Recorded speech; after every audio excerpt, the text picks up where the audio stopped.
Welcome back to DHR. I'm Tom. This is Joe. And we're going to talk about this article posted on Zero Hedge.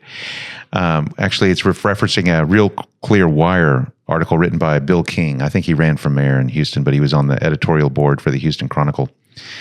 And it just goes to show kind of the lack of familiarity that people have with police departments, policing in general, especially people who've never actually done the police work, and why I recommend that Mayor Whitmire actually put former police officers on this panel if he wants to actually clear things up and make things better.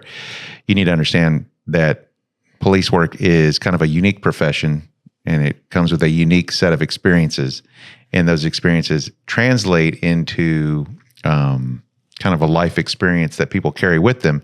And if you don't have it, well, then you're not going to really be able to explain why certain things happen in the department and why a department may or may not be able to accomplish its mission.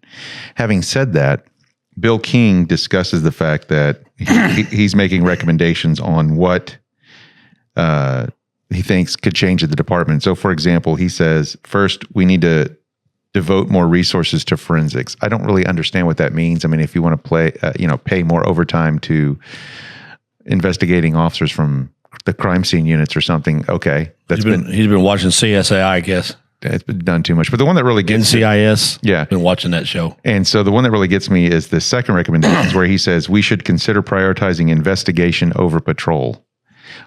What the hell does that even mean? So most arrests are made by patrol officers. Can we agree on that? Yeah, the vast majority. Yeah. And most crimes are solved at the patrol level. Mm-hmm. Yeah. And to ignore, once again, this is kind of like another recommendation to ignore patrol, is to do a tremendous disservice to the people who actually need police service. Mm-hmm. Because the people who arrive first are patrol units. The people who secure your scene are patrol units. The people who start grabbing witnesses and suspects and complainants are patrol units. And so investigation won't have a job if patrol can't do its job. Mm-hmm. Right? Because investigation comes after the fact into a case, and they read the patrol officer's offense report. They look at the evidence that the patrol officers collected, and then they go see if they need to collect more or if it's possible to actually develop a case. And that only happens, I guess, in about, 1/3 of all cases? At the most. Yeah. I mean, that's pretty generous. Yeah. So what HPD really needs is more patrol officers. That's really what they need. And then patrol stations could actually give patrol units leeway to further investigate crimes. For example, if you need to go find witnesses in another district, you might actually have the ability to do that if you have enough patrol officers. So what this really comes down to, and what Bill King, I think, is missing, is just there's this absence of manpower, and they don't understand why. And they think there's this philosophical solution to the problem that there really isn't. And when they talk about, and one of the other things he says is police departments are paramilitary organizations, and like the military, they are frequently slow to adapt and generally are resistant to change. That's not, oh God, I hate that so much. I hate it so much when people try to equate police departments with the military. Yeah. I've been in both. They're not even remotely the same. No, they're not even close. I mean, they have sergeants and lieutenants, but other than that, Yeah, but the constitutional function of a police department versus the military is 180 degrees different. Yeah. And the responsibility a soldier carries versus the responsibility a patrol officer carries, completely different. Yes, and the resistance to change is not the officers, the patrol officers, or the people that are on the street. That would be the command staffs, okay, that are afraid to change anything.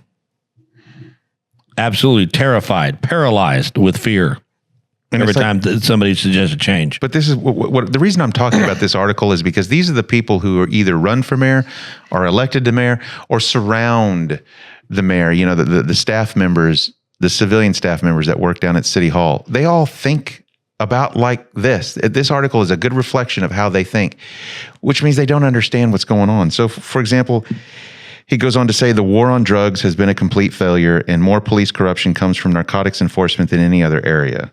Okay. Is he sure about that? Yeah, I'm not sure where he gets that. Police corruption comes from extra jobs. Trust me. We've seen that with our own eyes. Yeah. You're going to see far more police corruption make its appearance in how officers are hired to do extra jobs than you will ever see from, quote, narcotics. But that's another issue for another video. But he says, he talks about how substance abuse needs to be treated differently. We've tried that. California tried it. It failed. The state of Oregon tried it. It failed. And now they're redoing it. Yeah, the state of Washington tried it. It failed. They've tried every permutation of dealing with substance abuse differently, and they've all failed. Why? Because the only thing that works is strict law enforcement. If you're going to say, look, cocaine's illegal, and if you catch it, we're going to put you in prison. That's what you got to stick to. Well, what if somebody's addicted to cocaine? Well, put them in prison. You can talk to drug addicts in prison, and they'll tell you if it weren't for the fact that they were in prison, they'd be dead. Right? Probably because their addiction overcomes them, and they wind up dying. But if you really want to go after the war on drugs, you got to shut down the border. Right? Yeah. You got to stop the fentanyl from coming in. You got to stop the cocaine from coming in, because you can't make cocaine in the United States. You can't grow the coca leaves. You can't do it. So if you control your border, you can control the flow of cocaine. And from what I understand, Donald Trump is the only president in the last 40 years who's actually successfully demonstrated you can stop the flow of drugs so much that the wholesale price of cocaine went from like $27,000 a kilo to $44,000 a kilo in 2020, because they shut down the border. And that's the only appreciable rise in the wholesale price of cocaine we've seen in 40 years. Yeah. And why? Because he was the only president who actually wanted to do it. And there's a whole host of reasons why they don't really want to stop drugs. And most of it has to do with drug money. And most of it has to do with the fact that drug money gets cycled back into our banking system. And our large banks need drug money because that money is what creates the velocity required to keep our banking system moving, right? Because you need to have money coming in and going out, coming in and going out. And they need to have more money coming in. Well, if you have a huge cash business that's making billions and billions of American dollars, you're going to want those dollars to come back into the American banking system. So they need that money to flow back in. And if it's flowing back in through HSBC, which is in Mexico, Hang Seng Bank of China, and through HSBC, they're able to then cycle through debt instruments, American dollars back into JP Morgan, Wells Fargo, and other banks like Bank of America. You need to have those large transfers of American currency from Mexico, from other countries back into the United States to keep the banking system alive. Stagnation kills banks, right? And with drug money, there's no stagnation. There's a constant movement of money. That's the velocity of money that they require, right? So if you really want to win the war on drugs, you got to go to the banks first. But we'll never do that. That's why it will never stop. That's why they'll never shut down the border. That's why they'll never stop the war on drugs. But that's why they'll never stop the flow of drugs, because they need the money that the drugs actually create, right? That actually is generated by it. So having said that, I think that's why, I don't know, people like this irritate me so much, is you can tell he's never had a conversation with a real cop. He's never gone and sat in a patrol car with a patrol officer, no camera, no body camera, no microphone, no video, just an honest conversation, a one-on-one conversation with a patrol officer who's been out there for, 15 years, 20 years, and had a conversation and said, what do you see and what can we change to make it better? He's never had that conversation. And when you say things like, we should give more money to investigative divisions and not patrol divisions, you start to realize that they don't understand it's not money that's the problem. It's people, it's personnel, it's the number of people you have to handle all of these cases. That's the problem. So, and then it comes, why won't people work at HPD? Joseph, why won't people work at HPD? Because they're told not to by other police officers at HPD. The number one recruiter at HPD is your average patrol officer who has friends, family members, former colleagues from the military that they talk to all the time at Christmas, daily, whatever. And they say, how's the things at HPD? And they just have this blank look on their face like, I'm looking for another job. They want to go to the U.S. Marshals. They want to go to the DEA. They want to go to Secret Service. They want to go to Customs. They want to go to, DPS. They want to go work somewhere else because they've been drug out at HPD and been over the barrel one too many times. Well, even the ones that haven't are waiting. They know it could come to them anytime. An ignominious end at any time. The number one word I heard come out of police officers' mouths when I was at HPD was what? Pension. Oh.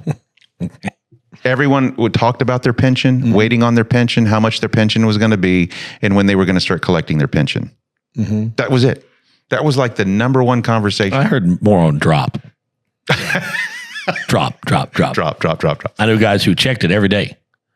They would check that drop. I check that drop every day. If I could just work another 57 years, I'll be a billionaire.